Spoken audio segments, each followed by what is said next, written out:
Hello viewers, welcome back to my channel, and in today's discussion I want us to look at this question from Locomotion. Okay, so this question just came recently and the question reads, figure 4 shows a vertebrum of a mammal.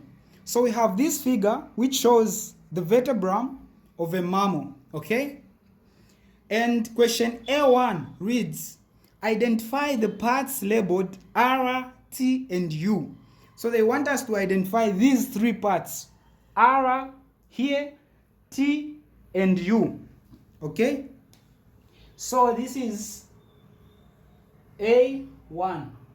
So we have R. So R is centrum. R is centrum. Okay? It joins the vertebrum to the next. This is centrum. Then T, they also want us to identify T. So T, this is the thing that projects from the top of the vertebrum. So T is the neurospine.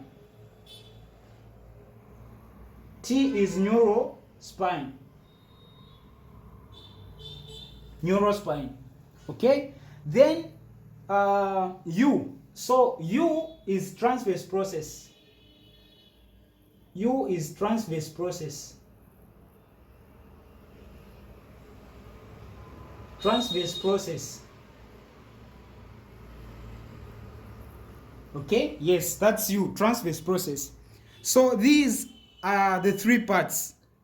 Then question 2, state the functions of the part U. What is the function of U, this transverse process?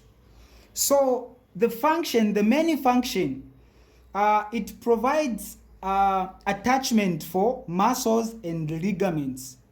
Two things. That's where the muscles and the ligaments attach. So, two. Attachment.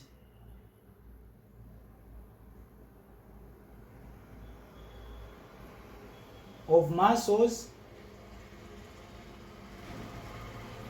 and ligaments.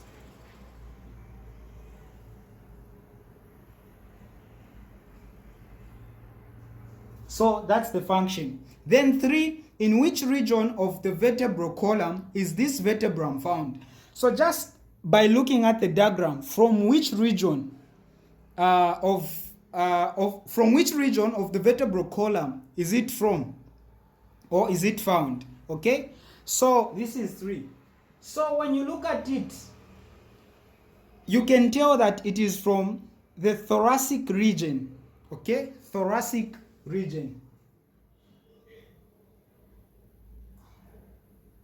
Thoracic region. Okay, this is the region from which it is found. Then question 4, give a reason for your answer in A3. What is the reason? Why do I say, or why do you say it is from the thoracic region?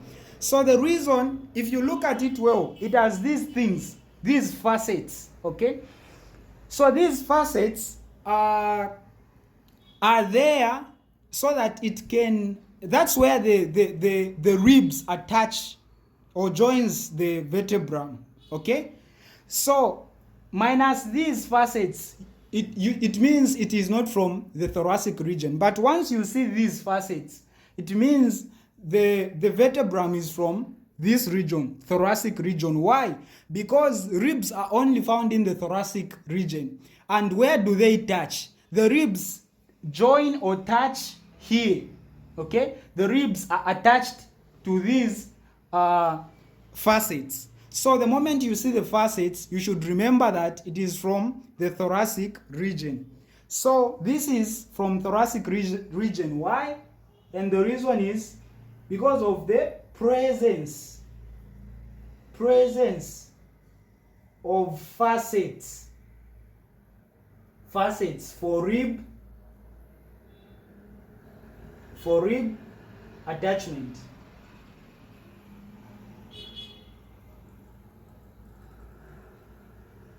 Yeah, so without these facets, it means it is not from the thoracic region, the chest region.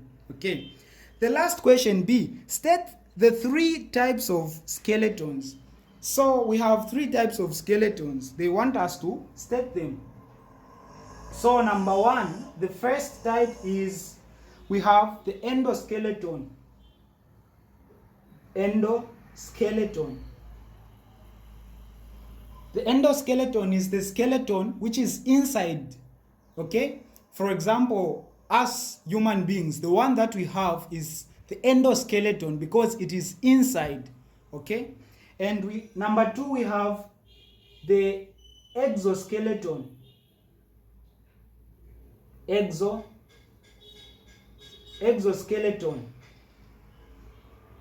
Now, this is the type of a skeleton which is outside. For example, the one that insects have. So when you look at the grasshopper, the snail, that shell around the snail, that is a perfect example of an exoskeleton. Okay. Then number three, the last type of a skeleton